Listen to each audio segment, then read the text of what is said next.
The Pet of the Week, brought to you by First National Bank. Are you ready to turn your dreams into reality? Look no further than First National Bank, your genuine Maine community bank. Welcome back, everyone. It's time for our weekly Pet of the Week segment. Catherine Ravenscraft joining us from Bangor Humane Society once again. How you doing? Good morning. I'm well. How are you? I'm great. We're getting used to these chairs. They kind of like disappear into the background. They do. We're just floating in midair. We'll have to relight it, figure it out. But anyway, they're very comfy. I have to figure out how to sit on them. Yeah, they're very nice. Yeah. So who do you have here? A beautiful little cat. So she is beautiful, right? This is Storm. Storm she's very curious. Yeah. When we opened the kennel, she wanted to dart right out. So she definitely wants to explore a little, hide a little.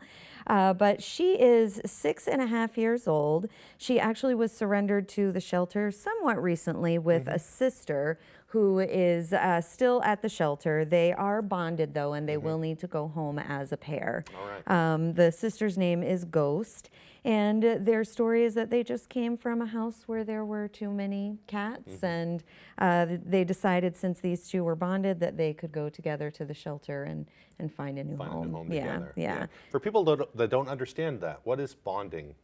Bonded just means that they really rely on each other for emotional support. Right. They're each other's emotional support animal. And just like you have a person that you need to help make you feel better and build you up and make you feel cozy, they have that too.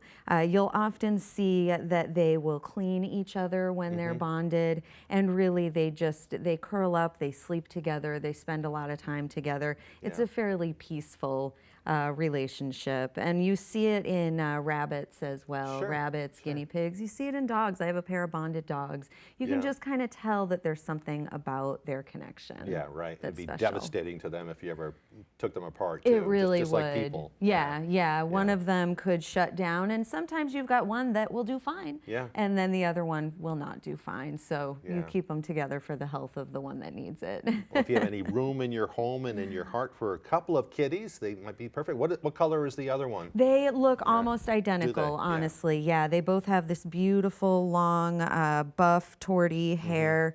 And they really are so sweet. A lot of times a tortoiseshell cat like this can have a little bit of an attitude. We call it tortitude. But neither of these girls seem to have it. They're just very watchful and pretty chilled out. A great cat. She is. You're very, very pretty. Yes. She says, I would be prettier if I were hiding under something. Yeah. Well, hopefully you find a new home very soon. Anything else you want to bring? How are things at the Humane Society? Yeah, Busy time of year there. It's always busy. We're moving into kitten season. I know we've got dozens of kittens on the wall right now that all have signs that say, don't feed me, I'm waiting for surgery. So they're about to move into surgery over the next couple of hours, actually. And of course, we have so many dogs. And so many of our dogs right now are coming from local situations, whether they're strays or surrenders. We've had to cut way back on our transports because we just don't have room with all of the local dogs. So please come adopt dogs. We know that it's a financial investment, especially right now, but they need homes. It's worth it. Yeah, it's worth it. Once you get them home too, they can just change your life for the better too. They do, So if you've been on the fence about maybe getting a new pet, especially a dog, you know, stop by the Humane Society and check out. Come down off the fence, lock it so the dog doesn't get out. Right. All right, we are out of time, but thank you so much for coming in again. Thank you. Nice to meet this little kitty. She is so sweet. She is. Just leans into the scratches too. I know. All right, let's send it over to Devin for another look at that forecast.